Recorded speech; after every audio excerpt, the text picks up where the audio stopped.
perdão e ele nos salvou na cruz, tá vendo? Ainda continua com os mesmos. Tu acredita que aquele momento que ele fala para o pai perdoar, você acha que ele estava falando só para aqueles que maltrataram ele ali ou ele estava falando para a humanidade? Para a humanidade. Sim, porque ele estava levando a culpa de todos nós, né? Colossenses diz isso, né? É porque a glória veio e não aceitaram a glória, né? Rejeitaram a glória. Mas vamos falar então de perdão. Nós não estamos neste podcast. Mas desculpa te interromper. Mas a coisa é mais séria. Eu acho que valeria a pena a gente entrar um pouquinho por esse caminho, né? Porque essa questão de Jesus ter vindo para os seus e os seus não o terem recebido é mais forte do que a gente imagina. Quando eu digo para as pessoas que a última dispersão do povo de Israel por 2000 anos quase foi em decorrência da não aceitação, do não recebimento de Jesus, tem pessoas que se assustam, mas tem muito sentido, tem muito a ver. Machucou muito, machucou demais o coração de Deus. O fato dele ter descido, o fato dele ter deixado a sua glória, o fato dele ter perdido a sua divindade, né? Aberto mão da sua divindade e entrado como homem nessa terra e ser rejeitado, não é só isso. Tudo estava comunicado desde então, desde todo o Velho Testamento. Anunciou essa vinda, anunciou tanto, que deu tanto detalhe, né? O próprio livro de Daniel, sobre as 70 semanas de Daniel, sabe, fala sobre essa vinda do Messias e quando ele romperia com essa separação entre o homem e Deus, e eles se perderam e eles deixaram escapar isso.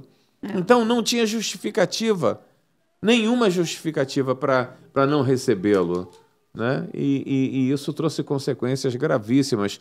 Tanto é que eles só serão readmitidos, vamos dizer assim, dentro dessa comunhão com o Salvador, agora na grande tribulação, né? Durante a grande tribulação.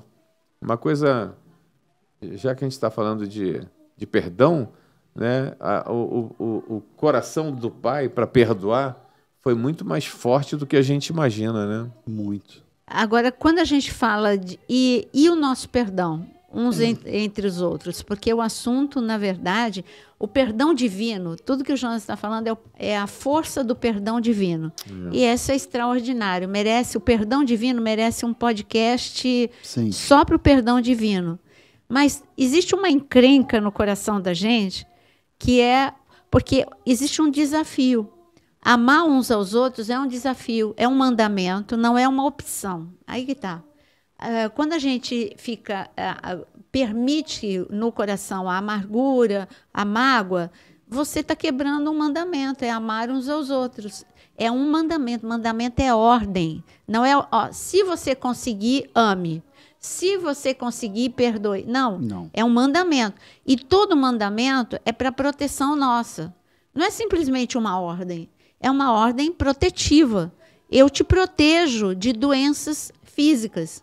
Porque a falta de perdão, hoje a medicina já comprova que uma pessoa amargurada pode vir a desenvolver câncer. Por quê? Porque a pessoa amargurada, a imunidade dela baixa e ela fica mais propícia a qualquer todo mundo, qualquer enfermidade, não é só o câncer, é o problemas gástricos, é a imunidade sua que baixa assustadoramente, abrindo portas, entendeu? O Jonas ele trabalhou por muito tempo com células cancerígenas em laboratório, então ele pode falar melhor do que ninguém a velocidade dessas células e quando você está com a imunidade baixa, como elas podem invadir o teu sistema imunológico que está abalado e pronto, já começa algo desencadeado no teu interior completamente para te destruir. Então, a falta de perdão, ela é completamente destrutiva. Nesse podcast, nós vamos falar de perdoar e auto-perdão. Porque são duas coisas muito complexas para a gente. Aqui na mesa, aí eu vou deixar cada um falar.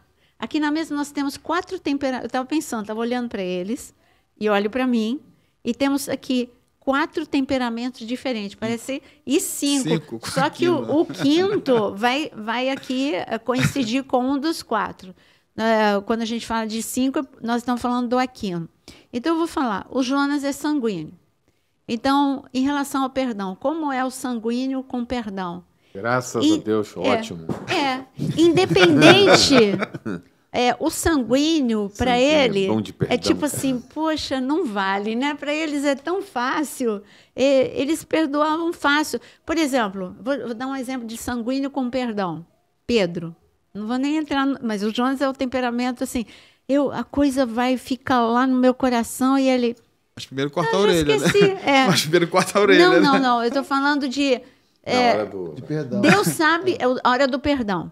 Então, ele tinha um problema gravíssimo com os romanos. Aí, Jesus já morreu, ele já está cheio do Espírito Santo, Jesus ressuscitou, ele já está ali, igreja primitiva. Aí, Jesus quer mandar Pedro lá para a casa de Cornélio.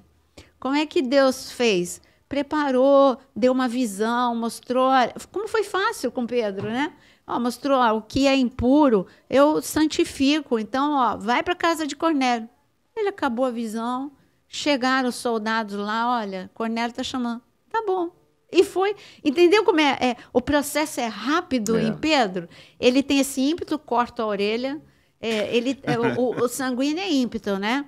Eu falo o que eu penso. Pensa depois, né? Mas ele perdoa, assim, em 30 segundos. Então, tá bom. Então, a gente tem aqui o temperamento do Jonas, é o sanguíneo, que tem... Então, como que são os temperamentos e o perdão? Fácil de perdoar. Temos aqui uma dupla de melancólicos, o Aquino e o Fred, né? O Fred, a despeito dele ter o lado colérico dele, ele tem o lado muito acentuado melancólico. E como são esses melancólicos para perdoar? É um processo mais complicado. Ele internaliza, e aí não é que ele vai falar, ele se isola, aí ele fica de mal, fica emburrado, fica mais calado. Cara do Aquino. Cara do Aquino. Então, o melancólico e o perdão já não é tão fácil como o sanguíneo. É um processo. E um processo, digamos que demorado. Pastor Ozano é fleumático, né? Então, o fleumático parece que tem facilidade para o perdão. Mas é porque ele tem essa coisa de diplomata, né? O fleumático, eu me dou bem com todo mundo. Eu vou continuar, estou magoada, mas eu vou continuar bem com essa pessoa, porque a palavra diz que... Mas ele tem facilidade para isso. Mas a coisa, o fleumático, ele meio que joga embaixo do tapete. E se ele não cuidar disso, vai ter o dia que a casa vai cair. Porque aí, eu falei alguma coisa atravessada para o pastor Ozano. E ele continuou mesmo comigo. Só que ele jogou isso por debaixo do tapete. E um dia que eu vou falar assim, bom dia, pastor Ozano. E ele não gostou, foi só um gatilho. Um dia que eu digo para o fleumático, pode ser daqui 4 anos. Eu não tenho nem noção.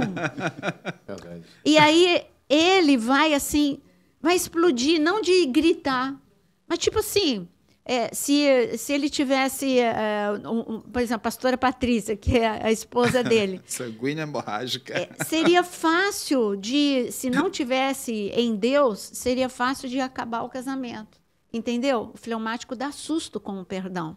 Porque ele aparenta que ele está bem. Mas ele não é fingido, ele não é hipócrita. É que ele mesmo tem um mecanismo de jogar embaixo do tapete e ele acha que está bem. Mas ele, na verdade, não perdoou. Agora, colérica. O colérico tem uma dificuldade, gente. Se tem uma coisa que eu trabalho todos os dias na minha vida e já melhorei muito, é no perdão. Porque o colérico, ele lembra o dia, a hora, o segundo. Ele passa que nem um filme na mente dele várias vezes. E ele tem uma memória muito boa, o colérico. E essa memória o trai. Então, o colérico e o perdão é mais difícil. É um Paulo na vida. Então, o colérico e o perdão é uma coisa mais complicada, não impossível. E o perdão e tem que ser possível para todos os temperamentos. É uma ordem. Jesus, ele nos ensinou o perdão.